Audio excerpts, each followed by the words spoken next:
The Cabildo dates back to 1799 and was New Orleans' first city hall. The Louisiana Purchase was signed here. But when the sun sets and the tourists leave, there are many who believe the old building isn't as quiet as it should be. I've heard stories of people feeling a tap or a touch on their shoulder. They'll look around, there's nobody there.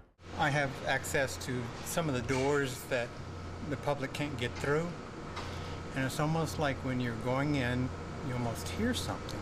Craig Scheck-Snyder is a volunteer with Friends of the Cabildo and is often here late at night for various events. I've never seen anything, but I've always felt that there's people following you. I come back the way that nobody else comes except for staff. You know, it feels like somebody's helping me push the cart. Right here. But everyone was surprised when young members of the Roots of Music program pointed out a painting that badly scared them during a recent rehearsal here. The lady started moving her eyes, and then she reached out her hand. When I turned around, I felt something touching my shoulder.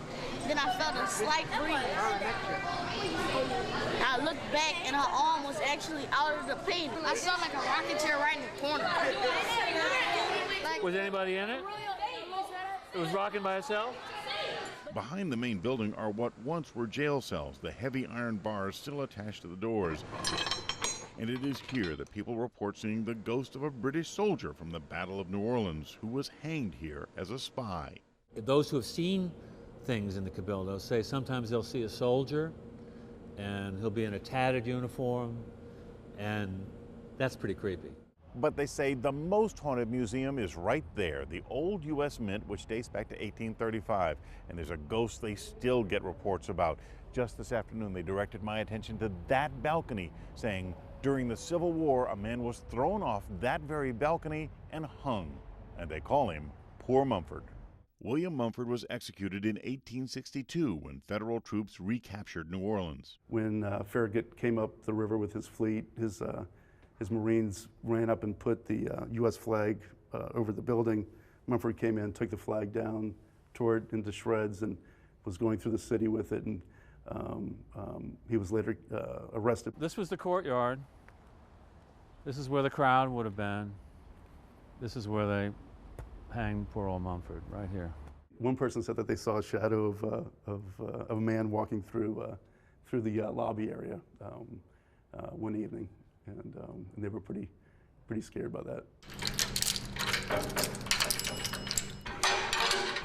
But there are many reports of ghosts in the old building, and the museum storerooms contain some macabre objects. This is a 19th century autopsy table. You can see where the neck would rest right here. If you're in this room and say the lights go out, it can get pretty spooky. Now this door has been known to open and close by itself.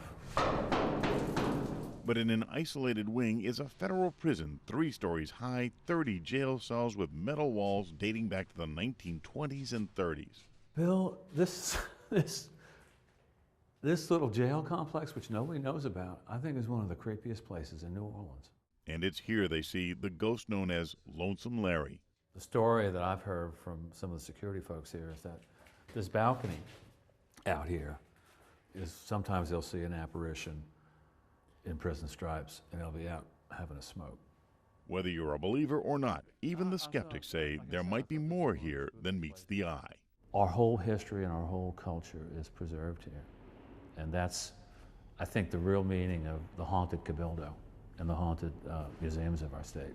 With photographer Neil Giorentano, I'm Bill Capo, Channel 4 Eyewitness News.